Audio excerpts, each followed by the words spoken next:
Visakha RK beach లో గల్లంతైన 5గురిలో 2 మృతదేహాలు లభ్యమయ్యాయి. ఈ 2 మృతదేహాలు ఒడ్డు కొట్టుకొచ్చాయి. వీరిని బీహార్కు చెందిన బాబర్ ఖాన్, ఒడిశాకు చెందిన పోరా సీతన్నులుగా గుర్తించారు. ఆర్కే బీచ్ లో స్నానాలు చేయడానికి వచ్చి అలల ఉధృతికి కొట్టుకుపోయారు వీరంతా. నిన్న సాయంత్రం ఈ ఘటన జరిగింది. అప్పటి నుంచి వీళ్ల కోసం గాలింపు చర్యలు కొనసాగుతూనే ఉన్నాయి. అయితే ఎంతగా ప్రయత్నించినా గల్లంతైన వారి ఆచూకీ లభించలేదు. ఎట్టకేలకు 2 మృతదేహాలు ఆచూకీ దొరికింది. మరో 3 కోసం గాలింపు కొనసాగుతోంది.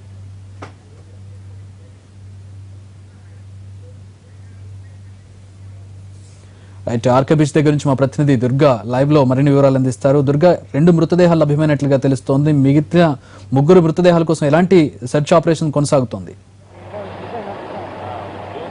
చక్రి, ప్రస్తుతం అయితే ఇంకా గాలింపు కొనసాగుతూనే ఉంది. ప్రస్తుతం నిన్న ఏదైతే జరిగిందో సంఘటన, దాంట్లో ఈ సముద్ర కెరటాలకి 5గురు యువకులు దీంట్లో కొట్టుకుపోవడం జరిగింది. ఈ ప్రమాదం జరిగిన స్థలం కూడా ఇదే ఇప్పుడు మనం చూస్తున్నది ఆర్కే బీచ్. కేవలం ఈ ఒక్క ప్రదేశం దగ్గర ఒక కెరటానికి దాదాపుగా ఒక 5గురు ఒకేసారి కొట్టుకుపోవడం జరిగింది.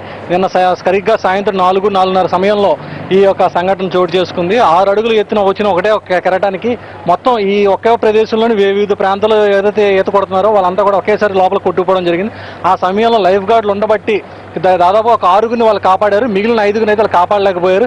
ఆ 5గురు కూడా ఒక్కసారి లోపల ఇప్పుడైతే ములిగారు, మళ్ళీ బయట తేడా ఉండడం జరగలేదు. ప్రస్తుతం కొద్దిసేపటి క్రితం ఏదైతే నిన్న సాయంత్రం సంఘటన జరిగిందో ఆ తర్వాత మళ్ళీ ఇప్పుడు కొద్దిసేపటి క్రితం 2 బాడీలు దాదాపు ఒక గంట వ్యవధిలో తేడాతోటి ఒక్కొక్కటి బాడీ బయటకు వచ్చాయి. ఆ 2 బాడీలు కూడా ఒకటి ఒరిస్సాకు చెందిన 17 ఏళ్ల యువకుడు కొర్రా సీతన్ అనే కుర్రాడు, అలాగే ఒక బీహార్ చెందిన యువకుడు 25 ఏళ్ల వయసు. అతను ఇక్కడే ప్రస్తుతం కంటైనర్ టెర్మినల్లో పనిచేస్తున్నాడు. అతను ఆ యువకుడు కూడా బయటపడడం జరిగింది. ప్రస్తుతం ఇప్పుడే మృతదేహం రాళ్ళు పక్కన ఈ యొక్క మృతదేహం బయటపడడం జరిగింది. అలాగే మరొకటి మెరీన్ పోలీసులు దొరకడం జరిగింది. అయితే ఏదైతే ఉన్నారో ఇంకా మిగతా ఏదైతే విజయనగరం జిల్లాకు చెందినటువంటి ఈ ఒక గ్రామానికి చెందినటువంటి వాళ్ళు ఎవరైతే ఉన్నారో వాళ్ళైతే మరి ఈ విద్యార్థులు ఇంకా ఎవరు కూడా బయటికి రావడం అయితే జరగలేదు. ప్రస్తుతం ఆ గ్రామస్తులు కూడా ఇక్కడే బీచ్ రోడ్ సాయంత్రం నుంచి కూడా ఇక్కడే వాళ్ళంతా నిరీక్షించడం కూడా జరుగుతుంది. ప్రస్తుతం ఇప్పుడు వాళ్ళ మన దగ్గర ఉన్నారు. మీరు చెప్పండి, వాళ్ళు ఎవరు, వాళ్ళు ఎందుకు వచ్చారు ఇక్కడికి? మా గ్రామం నుంచి నిన్న సాయంత్రం గల్లంతైన 3 పిల్లల కోసం సుమారు 200 మంది ఇక్కడ రావడం జరిగింది సార్. అయితే ఇప్పటికి వచ్చి వాళ్ళు ఎటువంటి మాకు సమాచారం కూడా గవర్నమెంట్ నుంచి కూడా ఎటువంటి సమాచారం కూడా మాకు అందించలేదు. వాళ్ళు ప్రయత్నం అయితే చేస్తారు కానీ అధికారులు రావడం వాళ్ళంతా చూసుకుని వెళ్ళిపోవడం. కానీ 200 మంది ఇక్కడ ఉన్నారు. ఒక గ్రామం నుంచి 3 విద్యార్థులు బలైపోయారు అని స్పందించడానికి ఎవరు కూడా ఇక్కడ కరువయ్యారు సార్. మీ మీడియా ద్వారా మీరే స్పందిస్తారు. ఇక్కడ వచ్చి కొద్దిసేపటి క్రితం మీ ఊరు గ్రామస్తులే కొంతమంది ఒక 20 మంది ఆటోలు ఇక్కడికి వచ్చి వాళ్ళు సరదాగా స్పెండ్ చేయడం కోసం వచ్చారని చెప్పి మీరు మళ్ళీ 200 మంది అంటే అసలు ఎంతమంది వచ్చారు? అంటే నిన్న చనిపోయిన కుర్రోళ్ళు అయితే నిన్న 18 మంది 20 మంది వచ్చారు సార్ చూడడానికి. వాళ్ళు చనిపోయిన తర్వాత మా గ్రామం అంతా ఈ రోజు చనిపోయిన తర్వాత స్పందించి గ్రామం అంతా ఇక్కడ 200 మంది యువకులు, ఇక్కడ పెద్దలు, గ్రామ పెద్దలు అందరూ కలిసి ఇక్కడికి వచ్చాం సార్. మాకు ఎటువంటి గవర్నమెంట్ నుంచి ఎటువంటి సమాచారం కూడా ఇప్పుడు కొంచెం మాకు అందించలేదు సార్. ఎవరైనా సాయంత్రం కాలం ఆశతో ఉన్నాం సార్. 3 కనీసం ప్రాణాలుగా పోయాయి, శవాలైనా దొరుకుతాయి. ఆ 3 శవాలతో మా గ్రామం తీసుకెళ్లి గ్రామం అంతా విషాద స్థాయిలో ఉంది సార్.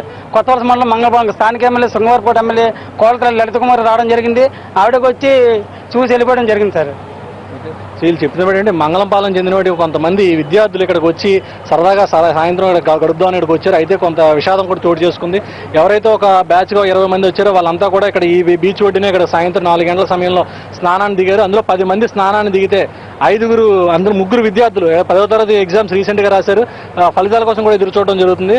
ఆ 3 విద్యార్థులు కూడా కొట్టిపోయారు. అందులో ఉన్న ఒక 5గురిని ఇక్కడ లైఫ్ గార్డ్ వాళ్ళు అంతా కాపాడడం జరిగింది. ప్రస్తుతం ఆ విద్యార్థులు అయితే ఒకరు వరప్రసాద్ 16 ఏళ్ల వయసు, అలాగే శ్రావణ్ కూడా 16 ఏళ్ల వయసే, అలాగే శేషు కూడా 16 ఏళ్ల వయసు. ఈ 3 కూడా ఒకే వయసు ఉన్న వాళ్ళు. ఈ 3 కూడా ఇప్పటికీ ఇంకా కూడా వాళ్ళ బాడీస్ బయట రాలేదు. వాళ్ళ కోసం ఇక్కడ గ్రామస్తులు అందరూ కూడా, వెంకల్లపాలెం గ్రామస్తులు అందరూ కూడా, ఇక్కడ మంగళపాలెం గ్రామస్తులు అందరూ కూడా ఇంకా ఎదురు చూడడం జరుగుతుంది. అయితే వీళ్ళ కోసం అంటే మీరు ఇప్పుడు ప్రస్తుతం ఇంకా మీ తాలూకా మీ ఊళ్ళో గ్రామస్తులు ఇంకెవరైనా ఇక్కడే ఉంటారా? ఇంకెవరైనా వచ్చే అవకాశం ఉంది? ఇంకా వచ్చే అవకాశం ఉంది. తర్వాత ఈ శ్రావణ్ అనే అబ్బాయి చనిపోయాడు కదా, అదే ఆచూకీ తెలియలేదు. వాళ్ళ డాడీ కూడా 3 నెలల క్రిందటే చనిపోయారండి. అతని కోసం ఇప్పుడు మెల్లిగా మర్చిపోయారు అనుకునేసరికి ఇప్పుడు ఈ శ్రావణ్ అనే అబ్బాయి కూడా మిస్ అయ్యారు. దాన్ని బట్టి ఫ్యామిలీ కూడా చాలా బాధపడుతున్నారు. దాన్ని బట్టి మీరు ఏమైనా అవకాశం ఉంటే మీరు ఏదైనా దగ్గరుండి చూసి మాకు హెల్ప్ చేయాలని మేము కోరుతున్నాం మీడియా ద్వారా.